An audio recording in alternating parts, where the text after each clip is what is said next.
Good afternoon. How's everybody doing? Great to be learning with you on a Friday. Yom Shishi, Erev Shabbos, and Erev Rosh Chodesh. Starting tonight, and it's a 2-day Rosh Chodesh, Saturday and Sunday, we'll be welcoming the new Hebrew month of Tammuz. Let's light up the darkness.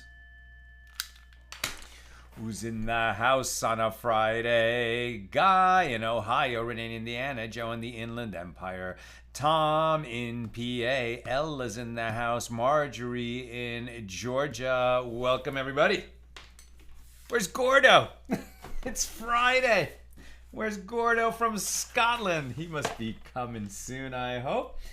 We have a great daf today, daf Yud, page 10, here in Tractate Bava Basra, the 23rd volume of the Talmud.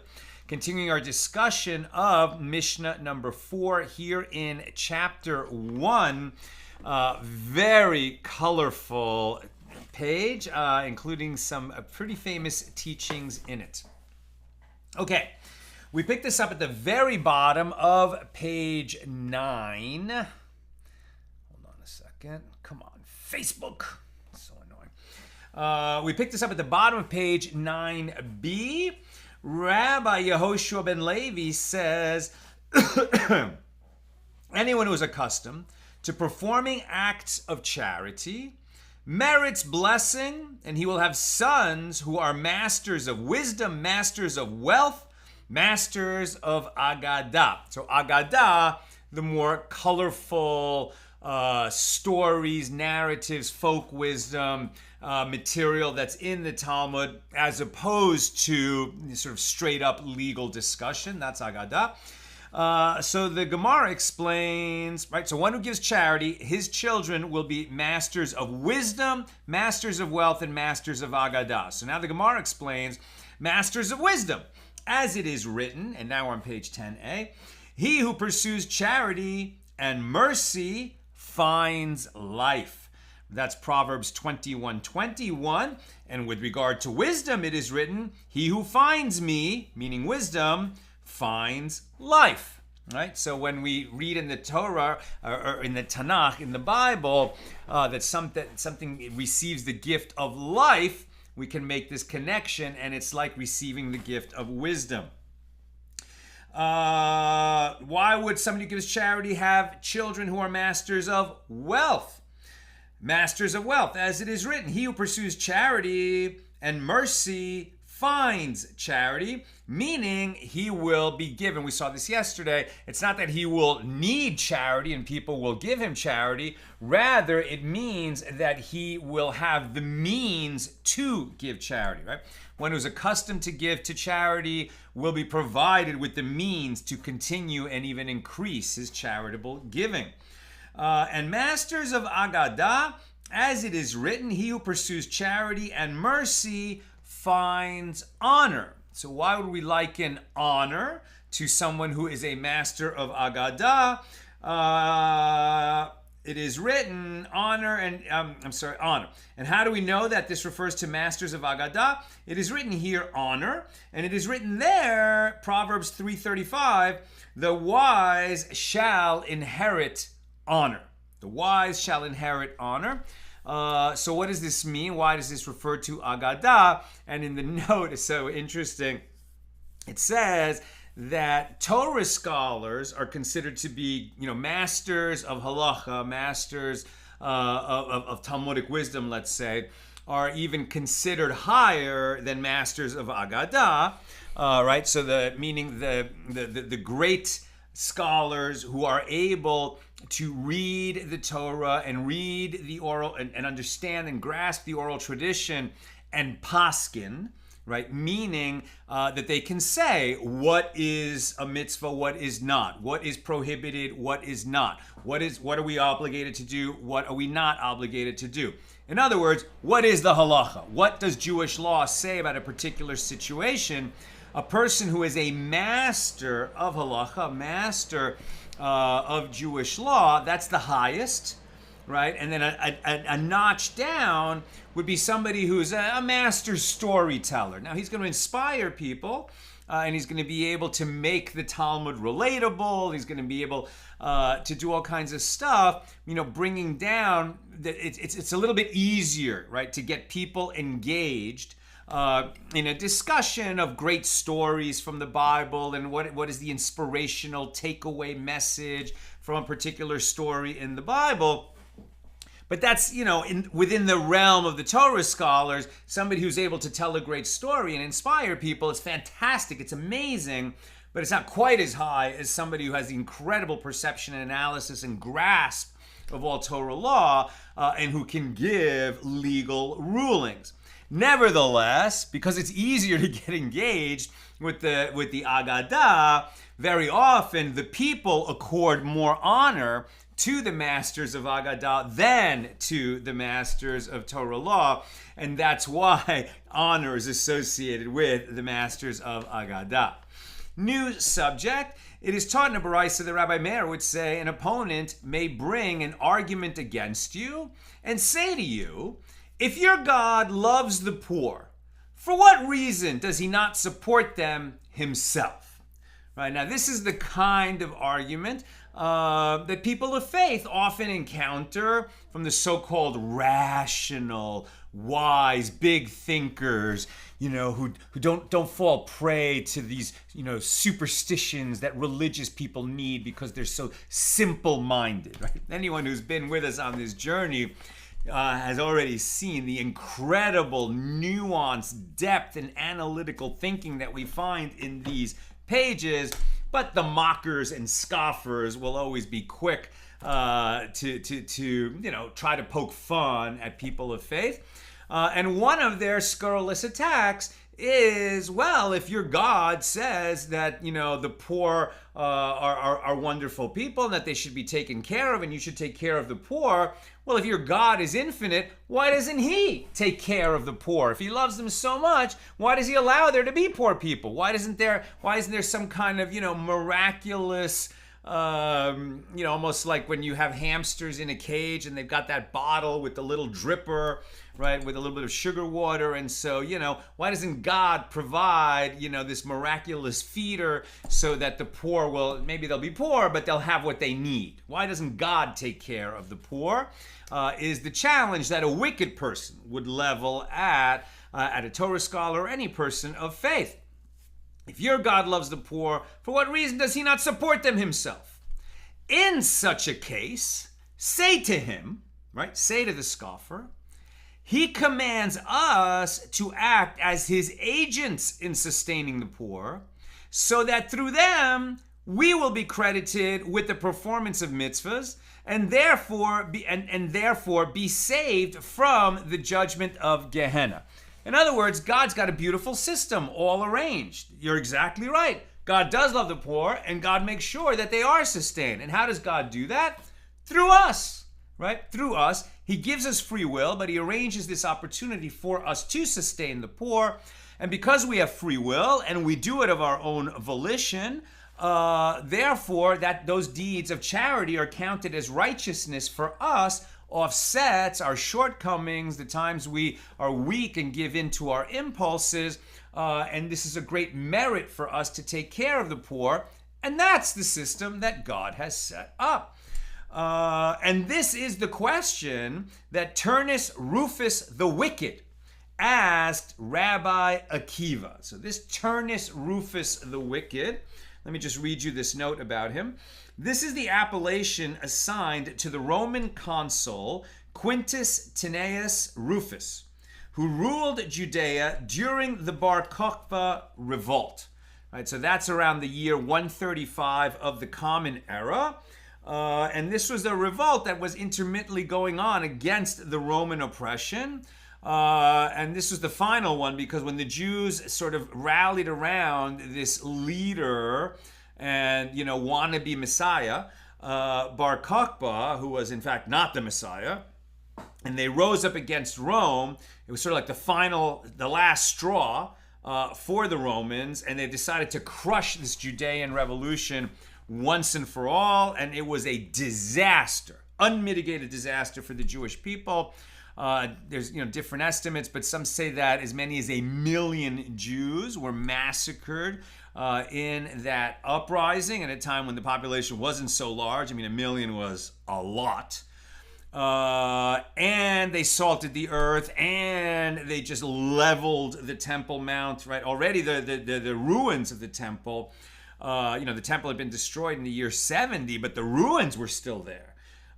This guy, Turnus Rufus, he came and just obliterated, right, the Jewish footprint in Judea. Thank God the sages survived and were able to keep learning and teaching, but not before this man, Turnus Rufus, is the one who ordered the execution, and which became the martyrdom of the 10 great sages, including Rabbi Akiva, right? So prior to Rabbi Akiva being executed and tortured in his execution, terrible torture, along with 9 other great sages, Turnus Rufus almost, mockingly engaged in a debate. How much of a debate was it, right? I'll make my points, you make your points, and then I'm going to kill you. That's the kind of debate it was. But still, the points of that debate are recorded here. So Turnus Rufus, he suppressed the revolt with great cruelty, and for this reason he was dubbed Turnus Rufus, a deliberate distortion of his name alluding to the phonetically similar Greek word for tyrant, tyrannus. And the Midrash recounts his debates with Rabbi Akiva, whom he later commanded to be tortured and killed.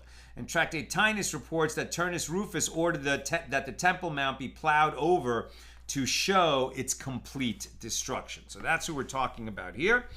And this is the question that Turnus Rufus, the wicked, asked Rabbi Akiva. If your God loves the poor, for what reason does he not support them himself? And Rabbi Akiva said to him, he commands us to sustain the poor so that through them and the charity we give to them, we will be saved from the judgment of Gehenna. And Turnus Rufus said, and Gehenna is, could be likened to the concept in popular culture of a, what's that word? That word, it was just in my mind and now it left. Not hell, but a temporary place. In other words, Gehenna is a place where it's a punishment, it's difficult, but the reason that your soul goes there before going on to its eternal reward in Olam Haba, in Gan Eden, right, in the world to come, in heaven, you stop in Gehenna to be purified from the the residue of all your sins and transgressions in this world that accompany your soul, right? So Gehenna is not a pleasant place, but at least it's temporary, right? Okay, so Rabbi Akiva is saying is that, but charity really weighs so strongly in our merit that it could even save us from having to spend time in Gehenna. Now, Turnus Rufus said to Rabbi Akiva, on the contrary, it is this charity. I'm sure somebody's got the word for me now in the comments. I can't believe it escapes me. Purgatory. Thank you, Joe. That's the word I was looking for. So Turnus Rufus said to Rabbi Akiva, on the contrary, it is this charity which condemns you, the Jewish people, to Gehenna because you give it. Now, this Turnus Rufus was not an idiot. Look at the subtlety and cleverness of his mind. His point is not a bad one. It's just not godly. Listen what he says. So I will illustrate to you, says Turnus Rufus, with a parable. To what is this matter comparable? It is comparable to a king of flesh and blood who was angry with his slave and put him in prison and ordered that he should not be fed or given to drink. And a person came along and went ahead and fed and gave this slave, now prisoner, food and drink. So if the king heard about this, would he not be angry with that person? And you, after all, you the Jewish people, are called slaves, as it is stated, for the children of Israel are slaves to me. Leviticus 25:55. So if God decreed that a certain person should be impoverished, so one who gives him charity defies the will of God. Very convenient philosophy, right, for a skeptic to have. He says, well, if indeed there's a God, and this God arranged for there to be rich people and poor people, must be his will that some people are rich and some people are poor, and it's not the job of the rich people to enrich the poor people, right? The poor people are poor because God condemned them to that fate, so why should we interfere with it? This is the argument of Turnus Rufus. Rabbi Akiva said to Turnus Rufus, I will illustrate the opposite to you with a different parable. To what is this matter comparable? It is comparable to a king of flesh and blood who was angry with his son and put him in prison and ordered that he should not be fed or given to drink. Right? Same thing. The king condemns somebody to prison. But in Turnus Rufus's example, the king sent his own slave to prison. In Akiva's example, the king sends his own son, the prince, into that prison. And a person went ahead and fed the king's son and gave him to drink while he was in prison. So if the king heard about this later, once his anger had abated, would he not react by sending that person a gift? And are we not called sons, as it is written? You are sons of the Lord your God. Deuteronomy 14:1. Right? So, of course, Rabbi Akiva makes a great point, great rejoinder. You would say, Turnus Rufus' point was interesting, but Rabbi Akiva wins the debate. It's not so good to win a debate against a homicidal, maniacal ruler. Turnus Rufus said to him, you are called sons and you are called slaves. When you fulfill the will of the omnipresent, you are called sons. When you do not fulfill the will of the omnipresent, you are called slaves. And since in this period of time you do not fulfill the will of the omnipresent, the parable that I offered to you is more apt. Very difficult to argue with what Turnus Rufus just said. Rabbi Akiva said to him, the verse states, is it not to share your bread with the hungry, and that you shall bring the poor that are cast out to your house? So that's Isaiah 58:7. So when do we bring the poor that are cast out into our houses? Now, when we have to billet the Roman soldiers in our homes. And about that very time, the verse states, is it not to share your bread with the hungry? meaning that if the Jewish people fail to do the will of the Creator, of God, we're going to pay a steep price, right? The Jews have a special role to play, and beware, right, being so close to the king, because yes, if we fulfill the will of the king, of God, there is great reward for the Jews. But because much is expected of the Jews, when the Jews fail to fulfill the will of the Creator, then there's, it becomes very difficult for us, right? God becomes angry with us, and as a people, we pay a steep price, and that has been the case for 2,000 years. There have been many, many times when the Jews pay a terrible price. And sadly, we can't say that we as a people have been doing your will, God, because sadly, we as a people have been failing to do God's will for a long time, and maybe now is one of the worst times if you just look at the percentage of people, of Jews in the world that are disconnected from Torah, that are disconnected from the mitzvahs, that are disconnected from prayer. It's terrible. It's just terrible. So the more we can, connect with our fellow Jews and share with them, hey, it doesn't matter that we didn't sign on the dotted line, that we were born into this contract, and we have obligations to perform as Jews in the world. Nevertheless, God also said that he will never abandon the Jewish people, never fully turn his back on us. And while we will pay a steep price, we won't disappear, we won't vanish, we won't be, utterly destroyed. We'll suffer, but here we still are, a tiny people dispersed among the nations, often subject to persecution. We should have disappeared long ago, and here we are, very strong. Rabbi Yehuda, the son of Rabbi Shalom, taught, just as a person's entire livelihood is allocated to him from Rosh Hashanah, right? So we learn this every Rosh Hashanah, that what is going to be people's fate in the coming year is determined during this period. It's sort of, most of it is determined on Rosh Hashanah itself. But if you engage in sincere repentance between Rosh Hashanah and especially on Yom Kippur, right, you can soften the decree. And some would say you even have a little bit of extra time until Sukkot, right? Right through the holiday of Sukkot. So you have, like a little bit of an extension.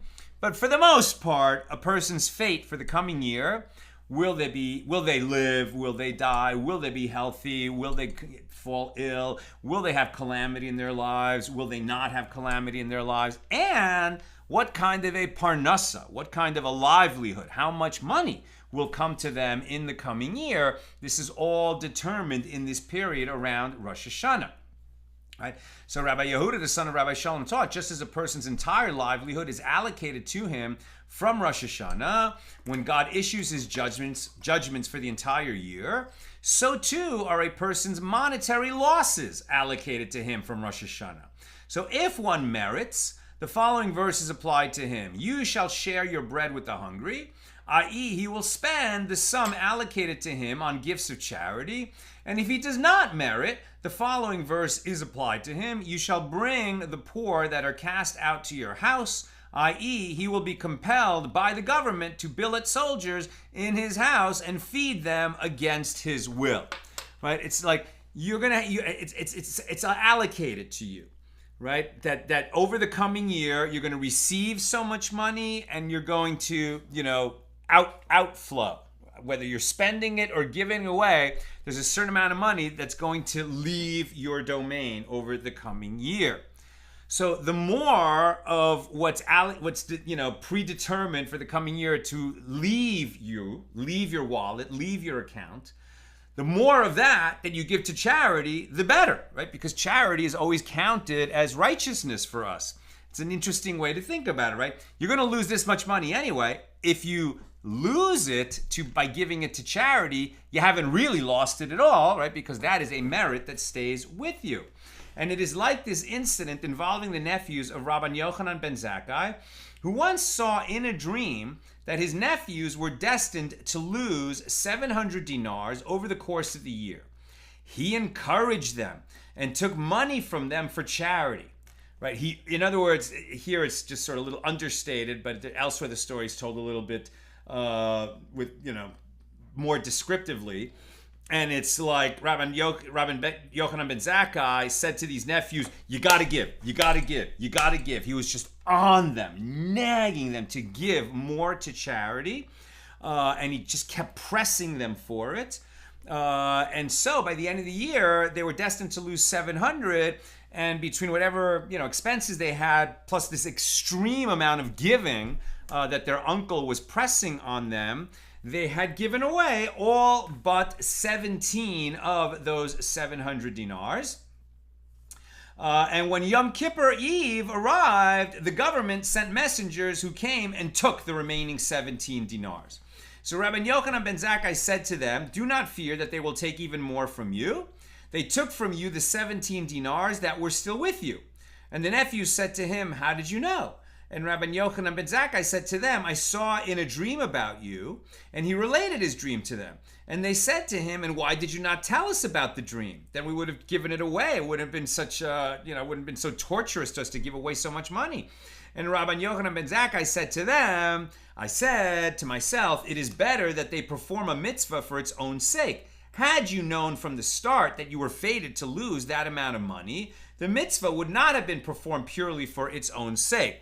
You gave it away because I was telling you should give it away, but you gave it away so that you would be giving it to charity, not because you already knew that you were destined to lose that much money anyway. And the Gemara relates, Rav Papa was once climbing up a ladder when his foot slipped and he almost fell. And he said, now is the one who hates us, the one who hates us. And this was a euphemism for himself. Right? So very often, when we have to say, and I didn't do it a moment ago, and maybe I should have, but when we're being critical of ourselves, of our people, we don't say that we do this or our people does that. We say that my enemy does this, or the enemies of our people do such and such, right? And we mean ourselves. But we speak in the language of the Gemara, we speak in this euphemistic way so that the words aren't leaving our lips, sort of accusing ourselves or accusing our people of behaving badly. And so when the sages are doing that, they word it as our enemies. They mean ourselves, but it's worded as our enemies. So that's what he's saying here. So now is the one who hates us liable, like Shabbos desecrators and idolaters, who are subject to death by stoning, which is similar to death by falling, the punishment that Rav Papa narrowly escaped. In other words, stoning, you think, well, they stand up a guy against a wall and throw rocks at him. What does that have to do with falling? But actually, when the punishment of stoning, the very few times in Jewish history that it was actually administered, when there was an execution by stoning, what that meant was that they'd throw a person off a cliff. Right, and he would die, but by hitting the rocks below, and that counts as stoning. So what Rav Papa is saying is that since he almost slipped, now most people would think, oh, I was doing some maintenance around my house, I was up on a ladder, or I was climbing a tree to do some, picking some fruit, and I almost fell. Oh, thank God I didn't fall. Move on with the day. Rav Papa is a very holy, righteous person, and he thinks to himself, I almost fell. I could have died the same kind of death as by stoning. This is a warning to me that I have behaved in the kind of way, I have come a little bit too close to sin. I didn't fall. It must be that I didn't commit that sin, but I've allowed myself to come too close to it. And this near fall was a warning to me. That's somebody who sees the hand of the Lord in everything around him. We should be very inspired by that. We should be constantly looking, what is God telling me by the shape of events that are transpiring around me right now? We should always be asking, what do I learn from that? What do I learn from that? What is God saying to me? Because the more we ask that question, the wiser we will become and the more righteously we will live. So that's what he thought to himself. Chia bar Rav of Difti said to Rav Papa, well, perhaps a poor person once approached you and you did not sustain him, and therefore you were given a glimpse of the punishment that you actually deserve. And this is as it is taught in a Baraisa that Rabbi Yehoshua ben Korcha says, anyone who turns his eyes away from a poor person seeking charity is considered as if he worships idols.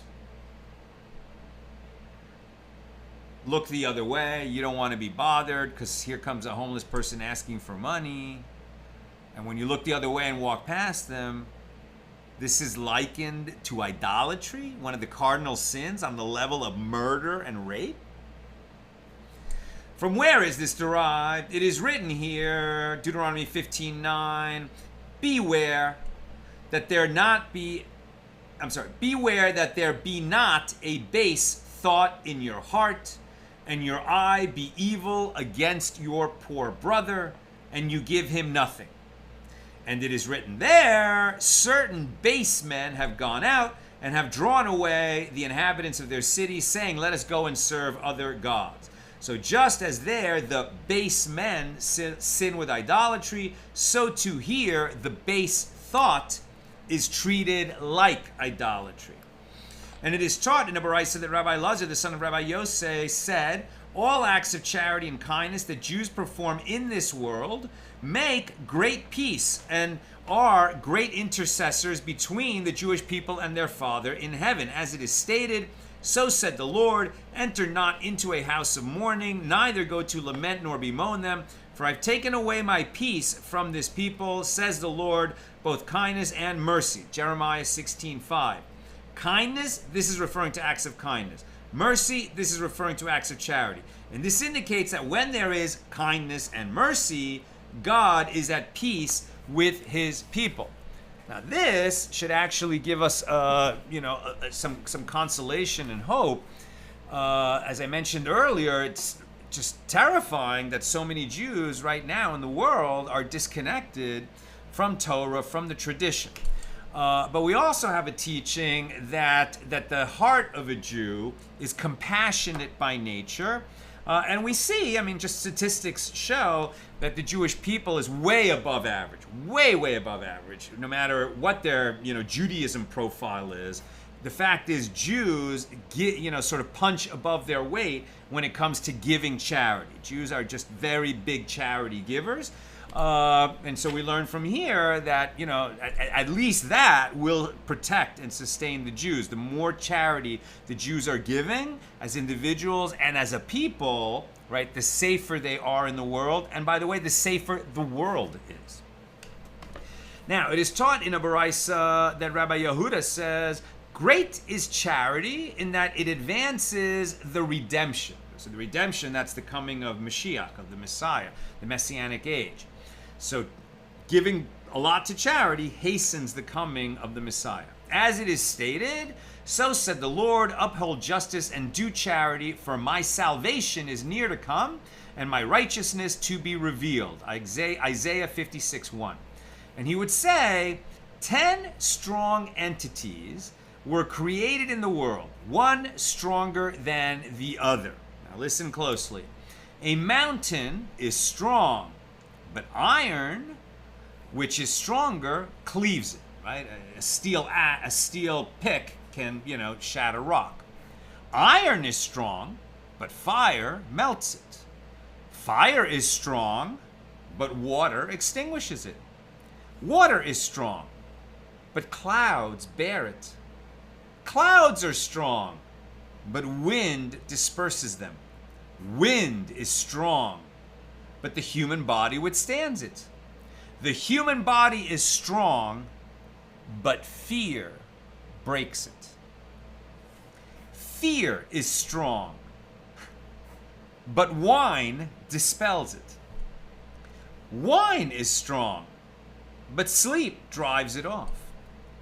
And death is stronger than them all.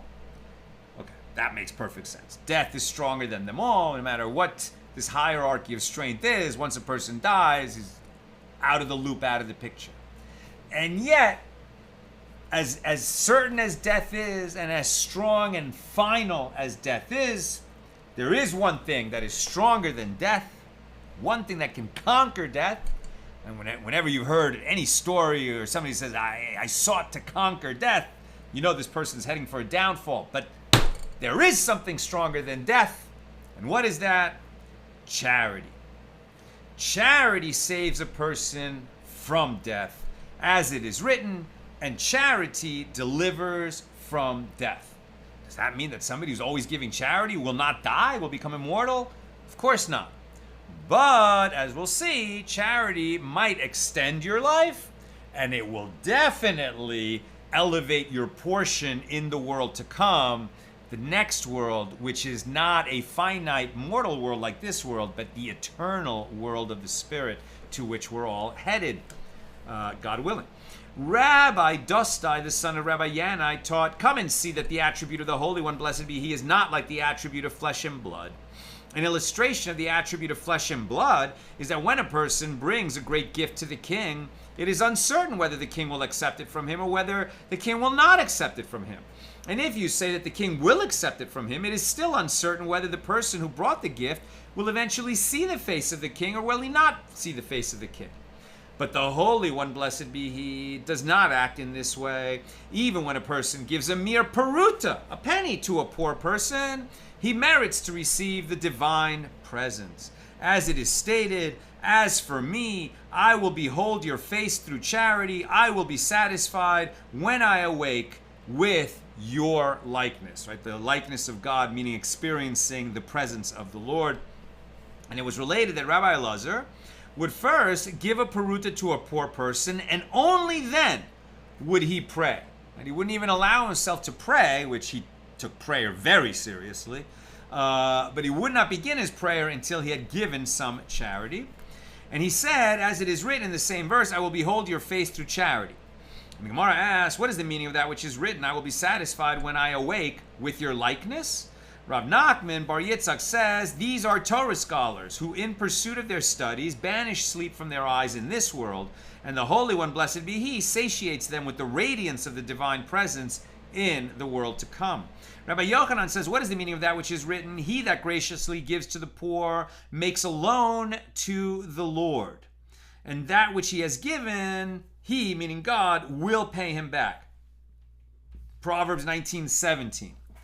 How can it be that one is considered to have granted a loan to God? How could we lend anything to God? God owns everything. You can't lend a person something that he owns. How could we lend anything to God? Were it not explicitly written in the verse, it would be impossible to say this, that somebody who is gracious to a poor person is seen as lending to God. It would be impertinent, since the borrower is servant to the lender. We are all God's servants. Rabbi Akiva bar Abba says, Rabbi Yochanan raises a contradiction between two texts. In one place it is written, riches profit not on the day of wrath, but charity delivers from death. And elsewhere it is written, treasures of wickedness profit nothing, but charity delivers from death.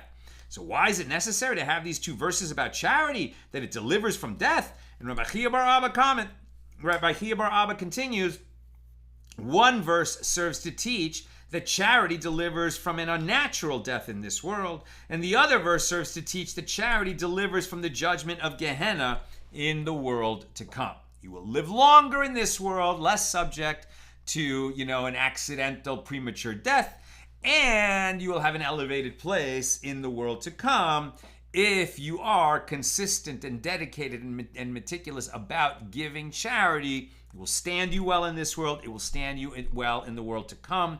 We could never say that, when we give to charity, we're lending to God. We would never say that, except it says that in the Bible. But what it means is that God is faithful. God is faithful, right? And that when you give to charity, you can count on God to reward you for giving charity. Now, this raises the question, why do people give charity? Is it to get a reward or just to do righteousness, just to do justice?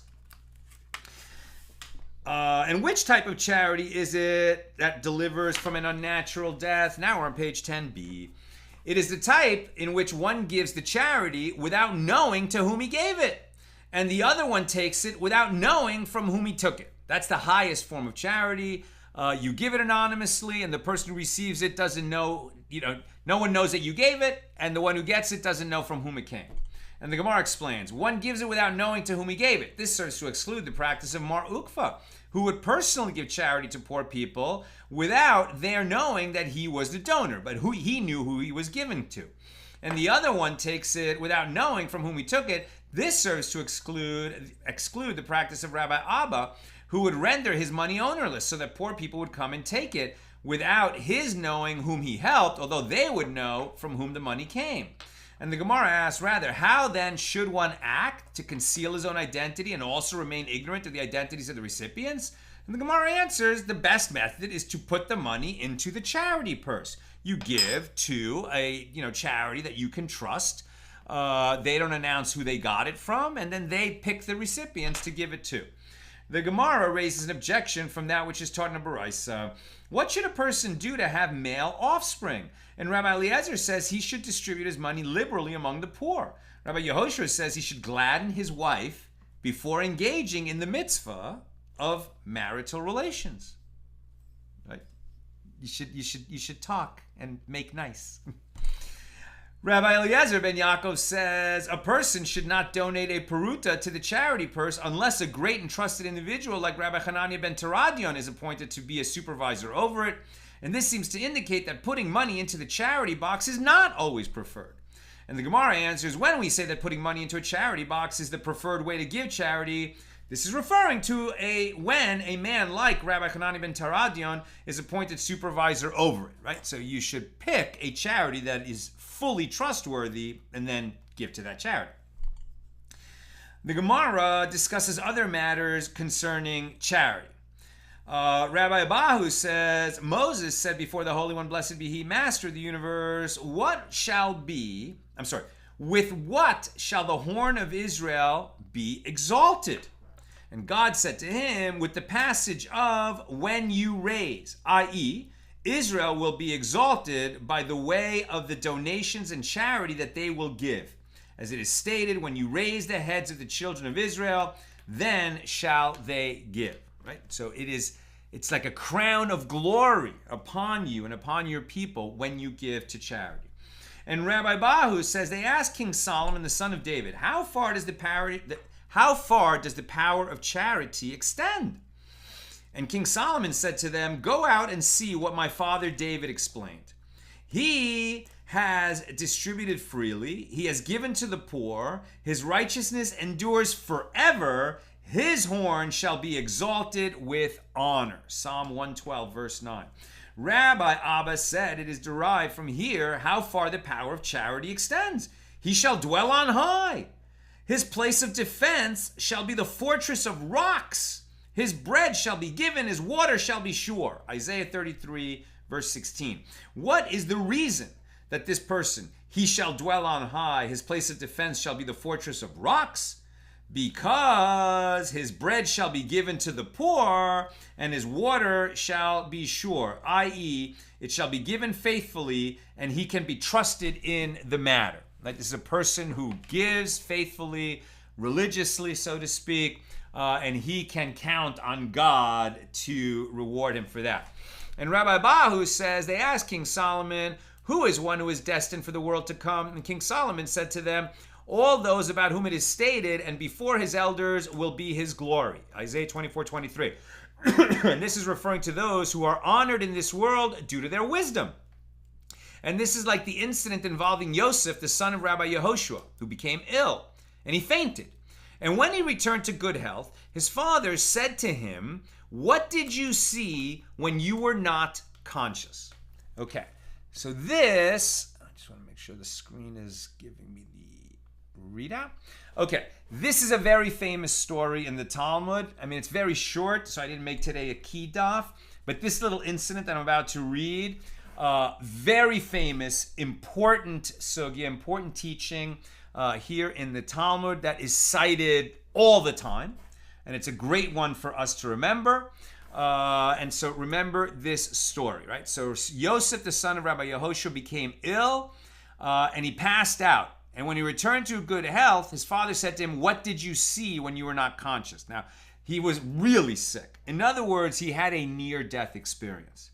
His soul left his body and got a vision of what goes on in the upper world. And what did he see? Is what his father asked him. What did you see when you were not conscious? And Yosef said to his father, I saw an inverted world.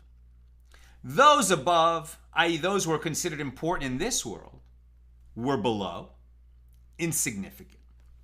While those below, i.e. those people who are considered insignificant in this world, were above in the world to come. Right? So what we honor and prize and respect, and the people who are accorded great honor in this world, they're not the people who are going to be accorded great honor in the next world, and vice versa. Rabbi Yehoshua said to him, you have seen a clear world. The world that you have seen is the true world, one in which one's spiritual and moral standing determines his true importance. Not how many followers he has, how much money he has in the bank, what is his celebrity list status, not, does he have a nice house and a pool, not, how many people envy him because of his possessions. All that stuff that lends status in this world is meaningless in the next world, where only people are accorded honor because of their spiritual attainments, moral attainments. And Rabbi Yehoshua further asked him, and how did you see us, meaning the Torah scholars, in that upper world? And Yosef said to him, regarding Torah scholars, just as we are important here, we are important there. Right? So at least in a Torah community, Torah scholars are accorded great honor, and that's a deserved honor, and that is an honor that endures in the world to come. Yosef added, and I heard that they were saying in that world, happy is the one who arrives with his studies in hand. So that's something else that you can take with you, right? All the money that you gave away, all the charity that you gave, that's the money that you can take with you to the next world. And all of your Torah learning, right, your studies that you have in your hand, that is also something you can take with you. What you learned is something you can take with you. And, says Yosef, I also heard that they were saying those executed by the government enjoy such exalted status that no one can stand in their section. Right? Those who are martyred by the government for being Jews have a very elevated place. And this is why we've often heard that, the 6 million who perished in the Holocaust, they're all martyrs, and they receive they receive a portion in the world to come and an elevated portion in the world to come. And the Gemara asks, who are these martyrs to whom Yosef was referring? If we say that he was referring to Rabbi Akiva and his colleagues who were killed by the Romans, this cannot be. Is their elevated status due only to the fact that they were martyred by the Roman government and nothing more? These men were already exceptional in their piety and sanctity during their lives as well. Therefore, it is obvious that even without their martyrdom, they would be greater than other people and have an elevated portion in the world to come. Rather, it is referring to those like the martyrs of Lod, who died for the sanctification of God's name, but were not Torah scholars. Right? So the typical average Jew who is killed, murdered, martyred for just being a Jew, he, at least can count on an elevated portion in eternity, which is no small thing, right? No matter what rewards there are in this world, those are the rewards in a finite life, and those rewards in the world to come are eternal. It is taught in a Baraisa, the Rabbi Yochanan ben Zakkai said to his students, my sons, what is the meaning of that which the verse states, quote, righteousness exalts a nation, but the kindness of the peoples is a sin. And Rabbi Eliezer answered and said, righteousness exalts a nation. These are the people of Israel, as it is written, and who is like your people Israel, one nation on the earth, from 1 Chronicles 17:21. But the kindness of the peoples is sin, meaning that all the acts of charity and kindness that the nations of the world perform is counted as a sin for them, since they perform them only to elevate themselves in prestige, as it is stated, quote, that they may sacrifice offerings of pleasing aroma to the God of heaven and pray for the life of the king and of his sons. Ezra 6:10. Meaning, Even though they donated offerings, they did so only for their own benefit. Now, very important to make a distinction here. Did that passage just say that when Jews give to charity, they're rewarded for it, but when non-Jews give to charity, they're not rewarded for it, and it even counts as a sin for them? It sounded like that, but that's not what it said. That's why context and interpretation and having a greater grasp of what's going on here is so important. What it means is that when you're talking about people from 2,000 years ago, right? So we're not even commenting, on the role of Christianity in the world. This is all pre-Christian. But what they're saying is when they're talking about idolaters, right? Where there was no, there was no teaching within idolatry that you should sustain the poor. There was simply that, people would make sacrifices and pray to their idols and hope that the idol would take care of them.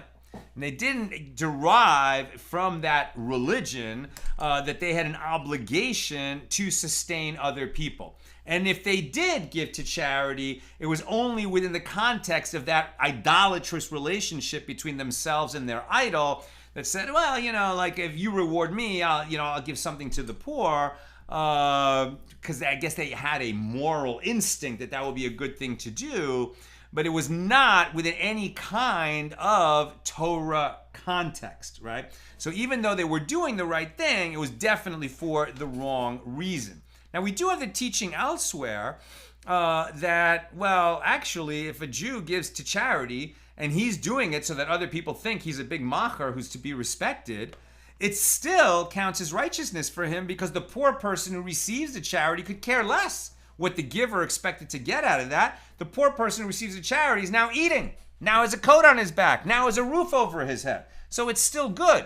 Therefore, it's surprising to see this idea, from Rabbi Yochanan ben Zakkai, that that when others, idolaters, right? We're really talking about idolaters, people practicing idolatry and idol worship, that when they would give to charity, rare as that was, that this was counted as a sin for them. Why would that be? Well, let's keep reading.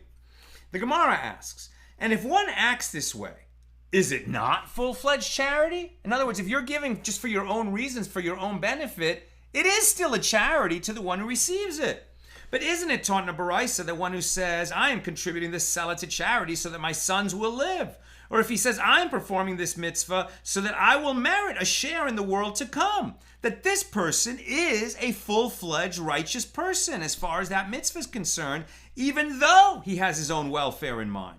And the Gemara answers, this is not difficult. Here, the statement that he is considered righteous is with regard to a Jew who might be seeking rewards in the next world, or that, the blessings will come onto his family by giving charity, because think what he just said, right? If he's giving to charity because he should have a reward in the next world, or that his children should receive blessing, it means that he subscribes to the Torah worldview. And of course, that's a mitzvah. Whereas with the idolater, the statement that such benefaction is not credited to charity, it's because he's an idolater, he's giving for his own reasons and within a worldview which is sheker, right? Which is falsehood, which is lies. Rabbi Yehoshua answered Rabbi Yochanan ben Zakkai's challenge to interpret the verse, and he said, righteousness exalts a nation. These are the people of Israel, as it is written, and who is like your people Israel, one nation on the earth? But the kindness of the peoples is sin, means that acts of charity and kindness that the nations of the world perform is counted as a sin for them, since they perform them only to perpetuate their dominion, right? What are they trying to keep going? When they're seeking blessings for themselves, it's to keep their godless domination going in the world. And they connect this to Nebuchadnezzar. As it is stated by Daniel to Nebuchadnezzar, quote, therefore, O king, let my counsel be acceptable to you, and break off your sins by charity and your iniquities by showing mercy to the poor, and there may be an extension of your serenity. Since this is the argument that persuaded Nebuchadnezzar, it would appear that his actual motive was his own benefit, right? That you will live longer. Rabban Gamliel answered and said, all these people are interpreting these verses slightly different. So Rabban Gamliel answered, righteousness exalts a nation. These are the people of Israel, as it is written, and who is like your people Israel, one nation on earth. But the kindness of the peoples is sin, means that all the acts of charity and kindness that the nations of the world perform is counted as a sin for them, since they perform them only in order to act haughtily through them. And whoever acts haughtily falls into Gehenna. As it is stated, the proud and haughty one, scorner is his name. He acts in arrogant wrath, from Proverb 21. And wrath means nothing other than Gehenna. As it is stated, that day is a day of wrath. And Rabban Gamliel said, we still need to hear what the Modai has to say. As Rabbi Eliezer HaModai says, righteousness exalts a nation. These are the people of Israel, as it is written, and who is like your people Israel, one nation on the earth. But the kindness of the peoples is sin, means that all the acts of charity and kindness that the nations of the world perform is counted as a sin for them, since they perform them only to taunt us with them. As it is stated with that the Babylonian officer Nebuzaradan said, the Lord has brought it and done according as he has said, because you have sinned against the Lord and have not obeyed his voice, therefore this matter is come upon you. In other words, that the idolaters of the world who see the fall of the Jewish people can taunt them with it. And Rabbi Nechonia ben Hakana answered and said, righteousness exalts a nation and kindness is referring to Israel. And in addition of the peoples is sin. So Rabbi Yochanan ben Zakkai said to his students, the statement of Rabbi Nechonia ben Hakana appears to be more precise than both my statement and your statements, because he assigns both righteousness and kindness to Israel and sin to the peoples of the world. And the Gemara asks, by inference it appears that he, Rabban Yochanan ben Zakkai, also offered an interpretation of this verse. What is it? And it is as is taught in the Baraisa, Rabban Yochanan ben Zakkai said to them that the verse should be understood as follows: just as a sin offering atones for Israel, so charity atones for the nations of the world. So there you go. That is different than what we've been hearing. It is not some kind of a sin. Charity offers an atonement. Now, it's really going to create that atonement, actual atoning for your sins, if you're giving for the right reason. Right? Because you want to help the poor, because you say that I have an obligation to help the poor, because you're grateful for the blessings that God has given you, and you feel that God is calling you to give to charity, then your charity, whether you're a Jew or a non-Jew, is going to provide atonement and merit and elevate you and stand you in a better place in the world to come. I'm going to be making a video about this soon, but I'll just mention, in case anyone had a question, that there is no sense or teaching anywhere in Judaism that says that the world to come, heaven, is a place only for Jews. That is not what Judaism teaches. That is not what we believe. Heaven is for everybody. All people have a share in the world to come. All people have a portion in the world to come. They can lose it. They can blow it. And the world to come, it's not a binary outcome, either heaven or hell, right? It's heaven, which has an infinite number of levels, and the greatest hell is just to lose your portion in it and be completely cut off.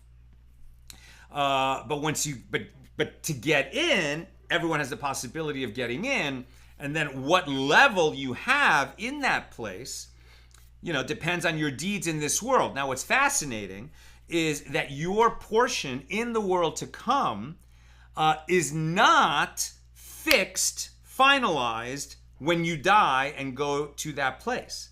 You can actually still be elevated once you get there. And we're not talking about your deeds in that place, because in that place, it's like a totally different system. Perhaps there's rising that you do according to the work that you do there. We just don't know what that is. But in terms of the portion in the world to come that you merit based on your deeds in this world, you can actually still accrue merit even once you've left this world that elevates you over there, because people in this world who are still alive and are able to perform mitzvahs and learn Torah do so in your name. Right? When your children, when your loved ones, when people who care about you perform a mitzvah in this world, and they do it in your honor or in your memory or for the elevation of your soul in the next world, that does elevate your merit and elevate your portion in that world. And since there's this idea of elevating your portion, right there is the proof text of how we know that there's an infinite number of levels in that world. It's not just you get there and everybody has the same neighborhood, same outcome. It's not like everybody has different location, different neighborhood, different portion, different attainments, different relationships, different, classroom that they get to sit in, different table that they get to dine at, as it were, in the next world. It is related that Ifera Hormis, the mother of King Shapur, the king of Persia, sent 400 dinars to Rabbi Ami, but he did not accept them. She sent them to Rava, and he accepted them for the sake of peace with the kingdom of Persia. So Rabbi Ami heard that what Rava had done, and he was angry. He said, does Rava not accept the lesson of the verse? When the boughs are withered, they shall be broken off. The women shall come and set them on fire, from Isaiah 27:11.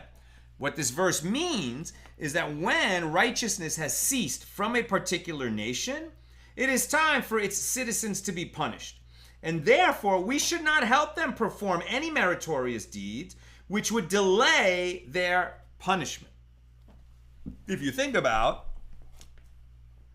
the government of a place like Iran now, that is constantly empowering and emboldening Hezbollah and other proxies around the borders of Israel to attack the Jews and the Jewish people, the government of Iran that is funding terrorism against Jews around the world, and against America for that matter, but especially against the Jews, that is a government certainly that is destined for destruction. And if you had an opportunity, to help some member of that government, to do something righteous, this is saying you shouldn't do it, because then that would just delay the destruction, because they would have some little merit that would sustain them a little longer. Better that they should come to their end sooner. So why would you help them the way you just did, Rava, by taking charity, a big contribution to charity from this mother of the Persian king, and distributing it, to the Jews on her behalf, which will, sort of lengthen the domination of that government in this world. And the Gemara asks, and why did Rav accept the money? And the Gemara answers, he did so for the sake of peace with the kingdom, because he was smart, right? And in this case, they were living in Persia, and they want to have good relations with the Persian king, because maybe, accepting this charity would mean that Persian government would last, for 205 years rather than 200. But in the meantime, the Jews are subject to that king and should have a good relationship with that king. I'm very close to done. If you've got questions or comments, please get them in now. And the Gemara asks, but did Rabbi Ami not also see the importance of accepting the money for the sake of peace with the kingdom? And the Gemara answers, Rabbi Ami maintains that Rava should have distributed the money to the Gentile poor rather than the Jewish poor, as it is a disgrace to the Jews to require the kindness of the nations of the world in order to support their poor. And the Gemara comments, in fact, Rava also gave the money to the Gentile poor and not to the Jewish poor. And Rabbi Ami only became angry because those who reported the story to him did not conclude it before him. He didn't get the whole story, and consequently Rav Ami was not informed that Rava had indeed given the money that he received from the mother of the Persian king to the poor of Persia and not to the poor Jews. The poor Jews were being sustained by the Jewish community. And that concludes our daf. We'll pick it up tomorrow night at the end of Shabbos, God willing, page 11. I've been managing to get online by like 9:45 or even slightly earlier, and I'll endeavor to do that again tomorrow. Just two questions before we part company.